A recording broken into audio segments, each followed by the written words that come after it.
नमस्ते बच्चों, आज हम बोर्ड एग्जाम्स में आने वाले कुछ इम्पोर्टेंट टॉपिक्स पर डिस्कशन कर रहे हैं जो कि संधारित्र और विद्युत धारा वाले कॉन्सेप्ट्स पर बेस्ड हैं और आपके सरल परिपथ पर। तो हमारा टॉपिक्स जो आते हैं अक्सर एग्जाम्स में, तो वो हमारे कौन सा है? समांतर प्लेट संधारित्र की धारिता का सूत्र। बच्चों ये अक्सर हमारा 3 मार्क्स में आता है और इसमें ही एक और पार्ट इसका होता है जो हमारा आंशिक रूप से जिसमें परावैद्युतांक पदार्थ भरा हो, ठीक है। और समांतर प्लेट संधारित्र पर बेस्ड शॉर्ट क्वेश्चंस भी बन सकते हैं जिसमें आपका संधारित्र की जो धारिता है वो a एप्सिलॉन नॉट अपॉन में d होती है, ठीक है। तो इस पर कभी कभी आ जाता है कि समांतर प्लेट संधारित्र की धारिता किन किन बातों पर निर्भर करती है। तो यदि इस टाइप का क्वेश्चन बनेगा तो वो हमारा 2 मार्क्स का बनेगा, ठीक है। इसके अलावा आपका एकांक आयतन में किसी संधारित्र में संचित ऊर्जा, तो ये हमारा होती है स्मॉल u से रिप्रेजेंट करते हैं हम। आपका एकांक आयतन में संधारित्र की स्थितिज ऊर्जा वो हमारी कितनी होगी? संचित ऊर्जा half epsilon not e square, ये होती है हमारी। तो इसका व्यंजक भी अक्सर आ जाता है एग्जाम में जो कि 3 मार्क्स में ही आता है।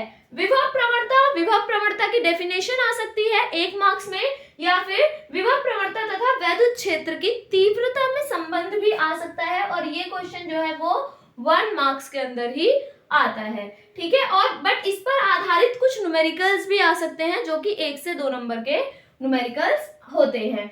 इसके बाद आपका जो विद्युत धारा से कोरिलेट स्टार्ट होता है वो होता है हमारा अपवाह वेग। अपवाह वेग को हम अनुगमन वेग भी कहते हैं, इसे vd से रिप्रेजेंट करते हैं, ठीक है, ड्रिफ्ट वेलोसिटी कहने के चक्कर में। तो इसको हम d इसमें क्या होता है? हमारा बेस में होता है बच्चों, ठीक है। और इसके आधार पर अनुगमन वेग तथा विद्युत धारा में संबंध भी आ सकता है, या अनुगमन वेग तथा धारा घनत्व में संबंध, जो कि होता है हमारा I is equal to NEVDA।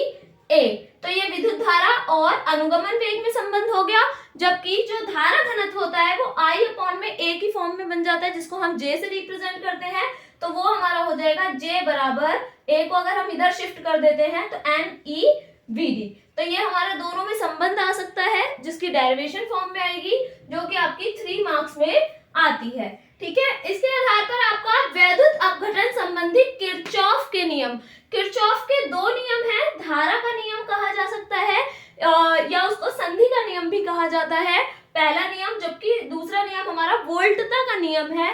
और दोनों ही लॉ बहुत इंपॉर्टेंट है, मोस्ट इंपॉर्टेंट पार्ट में आता है, 3 नंबर में आएगा, ठीक है। और अगर ये 5 नंबर में आता है तो इसके साथ न्यूमेरिकल अटैच होगा और इस पर बेस्ड न्यूमेरिकल अक्सर देखने को मिलते हैं बोर्ड एग्जाम्स में, ठीक है।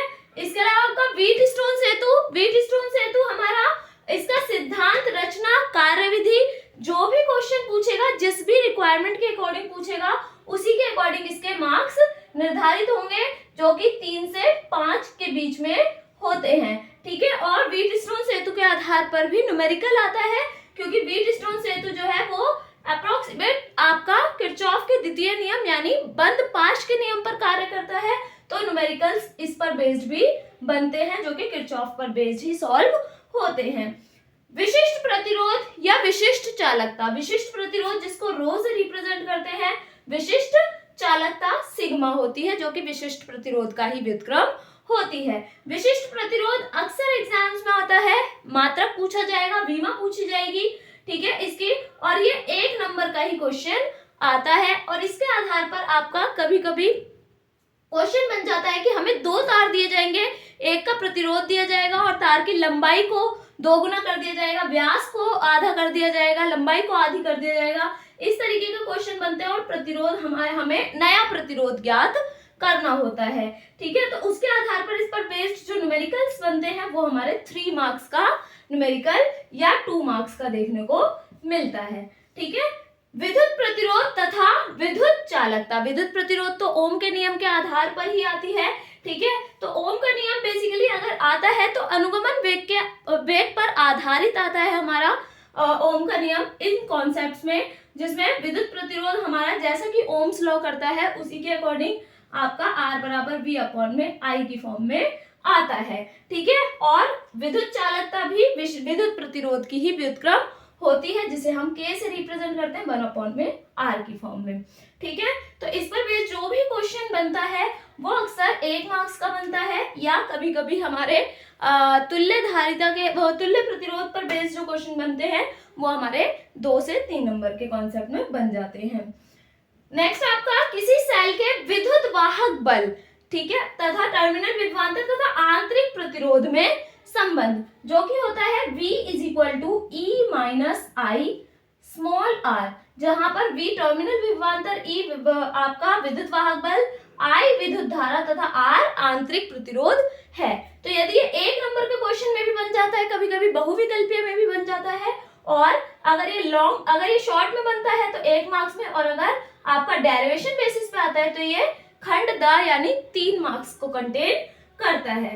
नेक्स्ट आपका धारा मापी का वोल्ट मीटर तथा आमीटर में रूपांतरण। धारा मापी को हम वोल्ट मीटर और आमीटर दोनों की भांति कार्य कर सकते हैं, लेकिन इसकी जो कंडीशंस होती हैं वो भी अगर आपका शॉर्ट क्वेश्चंस में आएगा तो उसके आधार पर, जैसे एमीटर में हम शंट का यूज करते हैं और वोल्ट मीटर में हम उच्च प्रतिरोध को प्रयोग में ला करके धारा मापी को यूज कर सकते हैं एज अ वोल्ट मीटर या अमीटर अकॉर्डिंग टू कंडीशन। तो ये भी क्वेश्चन आपका 3 मार्क्स में ही आता है। आई होप आप सभी को इससे हेल्प मिली होगी। Thank you so much for watching.